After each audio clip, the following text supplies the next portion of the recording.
Nagbabalik po ang inyong kusinera from Hong Kong. At para sa isang masarap na recipe, samahan niyo ako magluto ng patatim with sprite.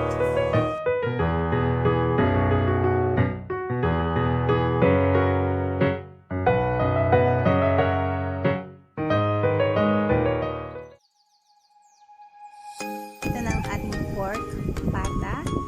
Ayan, nabili ko siya from the market na malinis na. So, as you can see, wala na siyang mga hair. Ayan, na nag-iwan. So, hugasan ko na lang siya and ready na natin siya para i-fry.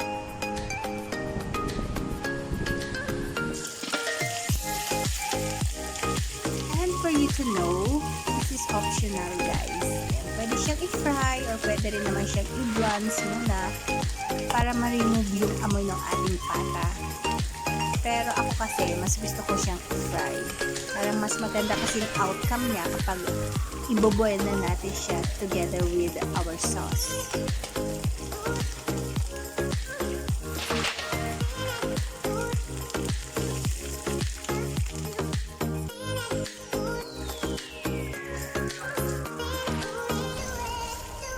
After natin ma-fry ang ating pata, move na tayo sa next step natin.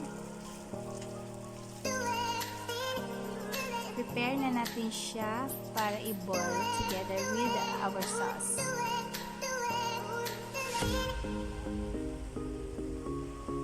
And now we have to combine all our ingredients in a cooking pot like soy sauce, oyster sauce, red vinegar, peppercorns or black pepper, garlic, and of course we have beans. Mix lang natin siya together with Sprite. Kailangan half of the pot yung i-add natin na Sprite, guys.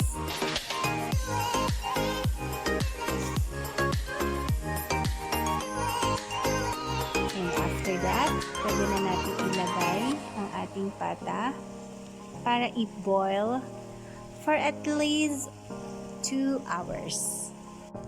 So we have to turn it back every 30 minutes, guys. Yan, para maiwasang masunog yung ating pata.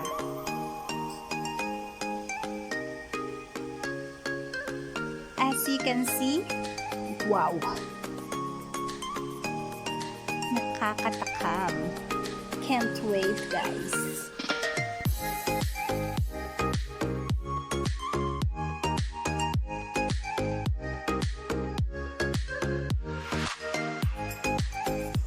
Malapit-lapit ng maluto ang ating patatim.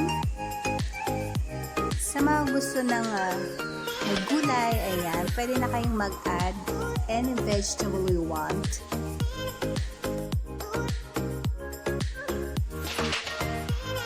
Wait lang natin na maluto yung ating vegetable. So, pagluto na yung ating vegetable, pwede na natin siyang i-transfer in a serving plate.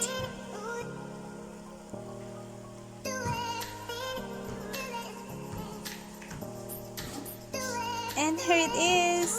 Ayan, medyo na-overcook yung ating broccoli. But then, it looks yummy.